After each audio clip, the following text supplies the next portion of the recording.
Boa noite, turma T54. Hoje a gente vai para mais uma aula sobre da disciplina de oncologia. Vamos falar hoje sobre os principais efeitos adversos relacionados à quimioterapia, porque depois a gente vai ver nas próximas aulas a questão da radioterapia, os efeitos adversos da radioterapia e coisas nesse sentido, né? Como de costume, eu vou deixar, né, a atividade, o conteúdo da aula, para que vocês possam acompanhar isso com mais tranquilidade e estudar posteriormente, tá bom? Espero que estejam entendendo até agora. E aí a gente vai se falando. Qualquer coisa pode mandar recadinho que eu consigo responder para vocês. Tudo bem? Eu vou compartilhar a tela. E aí a gente já começa. Então, vamos lá.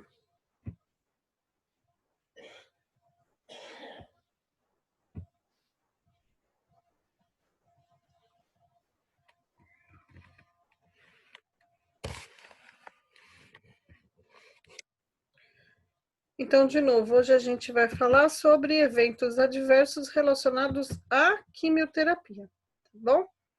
Por que eu pus esse bonequinho aqui, essa caveirinha cheia de comprimidos e foi a propósito? Existem alguns estudos que falam que misturar até 3 tipos de medicamento, ele é tolerável. Se a gente misturar mais do que 3 tipos de medicamento, a gente já pode estar promovendo um efeito adverso ou alguma complicação para o paciente. Tudo bem? E aí a gente vai vendo um por um dos efeitos adversos, dos eventos adversos, e aquilo que a gente consegue fazer, tá? Um deles, e que é o mais comum em todos os tipos de quimioterapia, é a mielossupressão, ou seja, o que significa isso? É a redução da função da medula óssea, que vai levar obrigatoriamente a uma diminuição de todas ou de algumas linhagens celulares.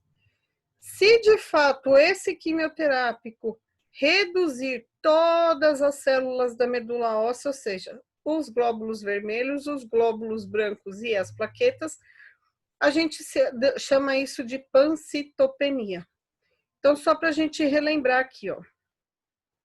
A medula óssea é a responsável pela produção das células do sangue. Então, ela produz tanto o glóbulo branco, glóbulo vermelho e as plaquetas. E lembram na aula passada que a gente falou como essas células estão em constante reprodução? O que vai acontecer é que o quimioterápico vai achar que essas células também são tumores, uma vez que ele não é seletivo, e vai destruir essas células, tá? Então, vamos lá. Se a gente pegar algumas medicações que são as mais comuns utilizadas, a gente consegue ver que só poucos delas, ó, de todos esses que eu mostrei aqui, 4, 5 no máximo não provocam a mielossupressão. Todas as demais vão provocar alterações das células do sistema sanguíneo, seja glóbulo vermelho, plaquetas ou glóbulos brancos. Então, vamos lá. Se a gente pegar uma cisplatina, por exemplo, que é muito bem utilizado, a ciclofosfamida, ambas causam mielodepressão, além de outros eventos adversos, tá? Então, febre, calafrio, neurotoxicidade, disfunção renal, são drogas extremamente tóxicas para o organismo e que vão provocar essas alterações. Por que a gente frisa a mielossupressão como um evento adverso e a gente já coloca esse evento adverso como um dos principais? Porque por conta da gente ter uma diminuição de glóbulos vermelhos e glóbulos brancos, por exemplo, ou plaquetas, a gente tem uma série de outras consequências que a gente vai vendo daqui a pouquinho por conta de estar destrinchando esses efeitos colaterais, tá? Ou eventos adversos. Mas, de novo, vale ressaltar que praticamente todas as drogas alteram a função da medula óssea. E aí a gente tem como classificar, né, entre risco baixo, moderado ou alto risco. Então, de acordo com a contagem de neutrófilos, que é uma das células dos glóbulos brancos, né? Tem os leucócitos e tem os neutrófilos, por exemplo. Tem eosinófilos e tem outros. Os dois principais são os leucócitos e neutrófilos. Então, o paciente precisa fazer uma cirurgia. Vai fazer o hemograma e vai ver a contagem total de neutrófilos. Se tiver entre 1.000 a 1.500 células por milímetros cúbicos, ou com uma quantidade de plaquetas acima de 100.000 unidades, o que já está abaixo do normal, significa que ele tem uma neutropenia moderada. Ele pode ter uma neutropenia moderada, ou seja, ele já está com alteração, ele vai ter, por consequência de um procedimento cirúrgico, ainda maior uma queda de neutrófilos no sangue, tá? Risco moderado cirúrgico, se esses neutrófilos estiverem entre 500 e 1.000 e as plaquetas entre 50 e 100.000, o risco de uma infecção bacteriana é muito grande. E eu já vou explicar o porquê lá na frente, quando a gente for falar de neutrófilos ou neutropenia, mais especificamente, tá? Um risco alto ou a granulocitose significa que a minha contagem total de neutrófilos está entre 500 e 200, olha como está grave, ou abaixo de 200, e as minhas plaquetas estão abaixo de 50.000. Associado a isso, eu ainda estou com uma anemia. Então, eu tenho risco de infecção bacteriana, eu vou precisar fazer uso de um antibiótico profilático, o risco de sangramento já é muito alto e eu posso ter complicações cardiovasculares, tá? Então, é uma série de outras complicações associadas, tá? Uma outra complicação que está relacionada à função da medula, a anemia, ou seja, quando eu reduzo a quantidade de células vermelhas no sangue, eu digo que a gente está com uma anemia, né? Associado à anemia, a gente tem fadiga, aquele cansaço, aquela falta de vontade de fazer exercício e também falta de ar, né? Uma vez que os glóbulos vermelhos transportam o oxigênio no sangue, tá?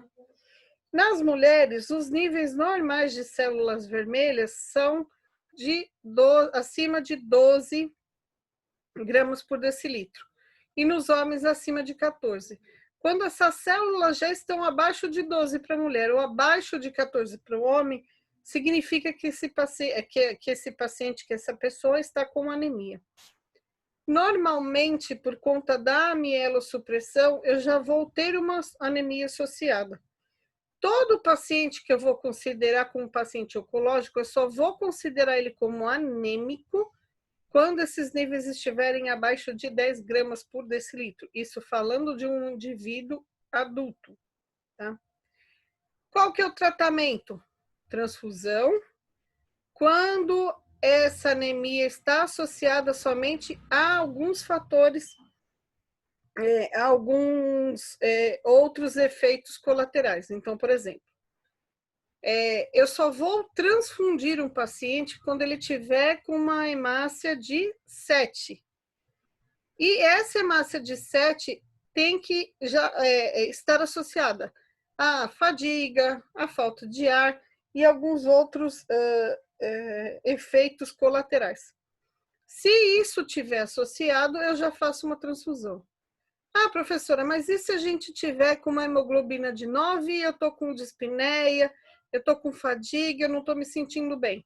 Aí sim o médico vai reavaliar e indicar ou não a transfusão, tá? Até lá, a gente pode usar algumas medicações como a eritropoetina, por exemplo, que vão estimular o crescimento e a produção dessas células vermelhas em maior quantidade, tá? Tentando recuperar aquelas que são lesadas ou destruídas pela quimioterapia, tá?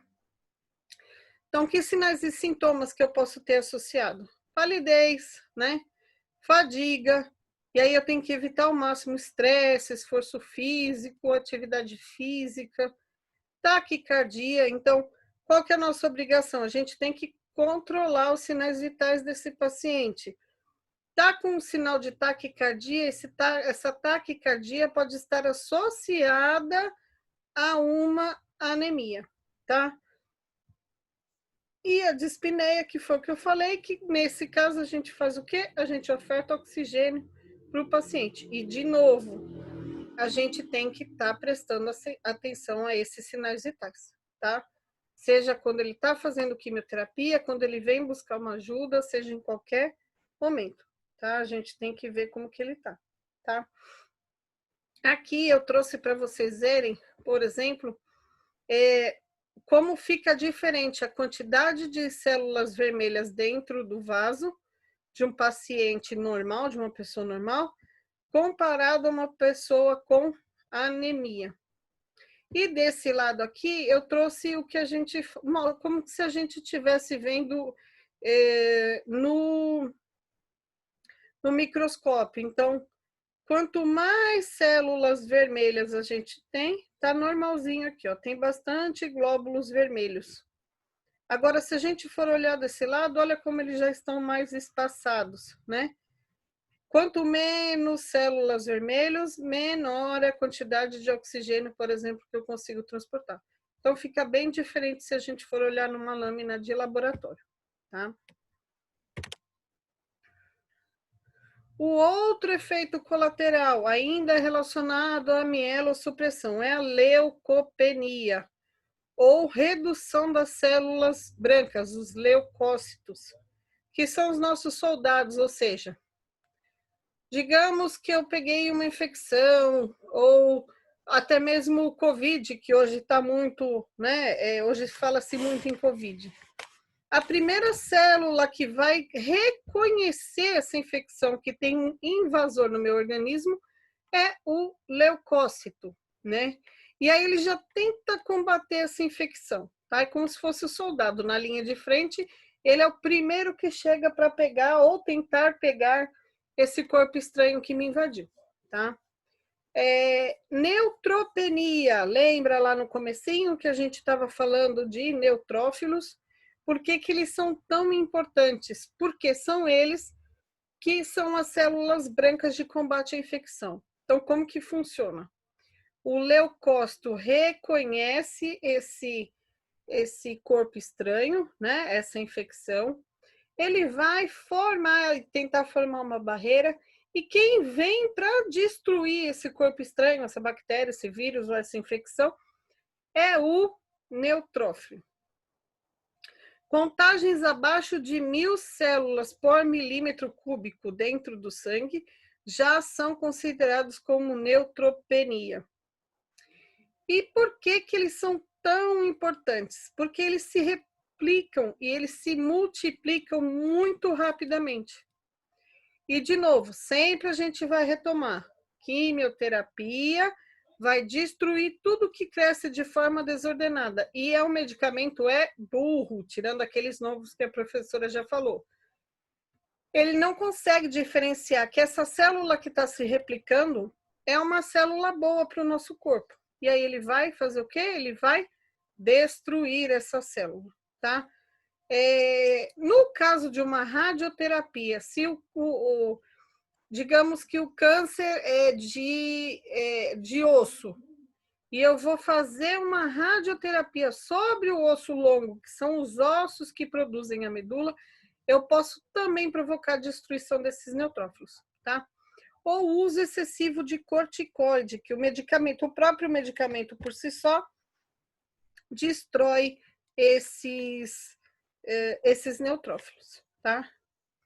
No caso de eu ter uma baixa quantidade de neutrófilos, ou seja, digamos que no meu hemograma deu abaixo de 1.000, e eu estou fazendo um quadro de febre, significa que eu estou com uma neutropenia febril, ou seja, eu estou com baixa quantidade de leucócitos, de neutrófilos, associado ao quê? A um processo de infecção. Nesse caso, o que a gente tem que fazer? Entrar com antibióticos. E a gente tem que ser muito rápido e preciso em fazer isso. Por quê? Se eu estou com uma infecção fora de controle, eu posso estar num quadro de sepse ou infecção generalizada. E isso é um caso grave. Imagina que eu já estou sem a minha célula de defesa e ainda com uma infecção associada, quem irá nos defender, como diria, né, antigamente.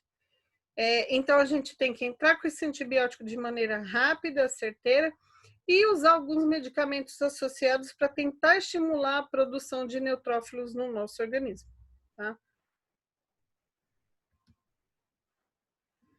Complicações ainda relacionadas à neutropenia. Então, eu posso ter uma infecção que é resistente aos antibióticos. Digamos que eu estou no hospital, onde a gente tem bactérias multiresistentes, eu posso ter complicações e não os antibióticos de amplo espectro, por exemplo, não conseguirem combater essa infecção, tá? Sepse, no caso de eu não conseguir controlar e essa infecção ficar generalizada e destruindo todo o nosso organismo, eu posso evoluir, inclusive, para óbito. Então, digamos que a gente identificou um paciente que está com quadro de sepse, está com taquicardia, está com febre, está com hipotensão, está com hipóxia, que é a falta do oxigênio. O que a gente tem que fazer? Abrir um protocolo de sepse nos hospitais que já tem esse protocolo instituído.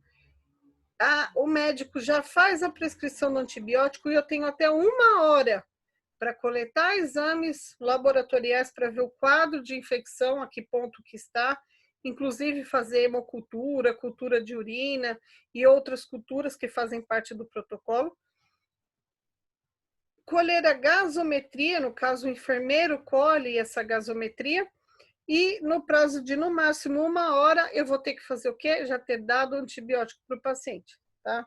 Isso a gente vai diminuir o risco que ele tem de evoluir a óbito. Para todo e qualquer procedimento invasivo, tem que ter uma técnica asséptica rigorosa. Então, digamos assim, o paciente está lá com acesso venoso e eu vou fazer uma medicação nesse paciente. O que eu tenho que fazer? Limpar esse conector ou polifix, ou seja, o que estiver sendo utilizado, pelo menos com suave 1 vez antes de usar. Fiz a medicação, limpei de novo com suave e depois eu fecho com o curos, com a tampinha, ou com a torneirinha, ou com o que ele estiver usando, tá? Lavar muito bem as mãos, tomar muito cuidado com a infecção, com a higiene, porque senão a gente é vetor e transporta bactérias que podem matar o paciente, tá? Restringir visitas e pessoas com risco para doença infecciosa. Então, criança em idade escolar é reservatório de vírus e bactéria, porque eles têm muito contato entre eles. Então, criança pode transmitir muitas doenças, principalmente para esses pacientes que são imunossuprimidos, tá? Procurar orientar sempre a ingesta de alimentos bem cozidos, evitar alimentos crus, né? Porque a gente pode ter associado esses alimentos crus, de novo, bactérias, vírus, toxoplasmose e outras doenças que podem vir por aí, tá? E prestar atenção aos sinais de sepse, tá? Taquicardia, hipotensão, febre, hipóxia, dispneia são sintomas associados a sepse, tá? Então, vamos lá, ó. Se a gente for ver na lâmina de novo, que eu trouxe para vocês, aqui eu tenho as células normais. Então, os neutrófilos tá aqui, ó, em grandes quantidades ou numa quantidade normal, tá? Se eu coloco uma célula de um paciente com câncer que está com neutropenia, olha quanto que diminuiu. Então, digamos que aqui eu tinha 7 células de neutrófilos, eu tenho só 2, né? E para os leucócitos, a mesma coisa. Tá vendo a quantidade de células brancas? Aqui eu tenho 6. Aqui no paciente com leucopenia, eu tenho apenas 1. Então, diminui muito, tá? O jeito de colorir aqui é só uma forma ilustrativa, mas se a gente for reparar, as células são diferentes entre si, tá? Uma outra complicação lá da mielossupressão, trombocitopenia. O que é isso, professora? É a redução da quantidade de plaquetas, ou trombocitopenia ou plaquetopenia, que é muito mais comum esse termo, tá? Então, normalmente a gente tem até 150 mil células de plaquetas por milímetro cúbico. Quando cai essa quantidade de células abaixo de 150 mil, a gente já tem um risco de hemorragia, né? E quais são esses riscos? Então, eu posso sangrar por qualquer lugar do meu corpo. Qual que é o principal? Sangramento cerebral, pulmonar ou do trato gastrointestinal, seja ele começando na boca até o reto e ânus. Quando essa contagem chega abaixo de 20 mil, eu posso estar com risco muito alto de hemorragia, a ponto de ter um sangramento, entrar em choque hemorrágico e evoluir a óbito, né? Como que a gente sabe se a gente está com plaquetopenia? Eu tenho que fazer um hemograma, né? E aí no hemograma, uma das células que sofre a contagem são as plaquetas, e eu vou estar percebendo nos pacientes a presença de petequias, né? Aquelas manchinhas vermelhas na pele, epistaxe, que são sangramentos nasais, por exemplo, e hematúria. Então, ele vai referir que ele está fazendo xixi com sangue, né?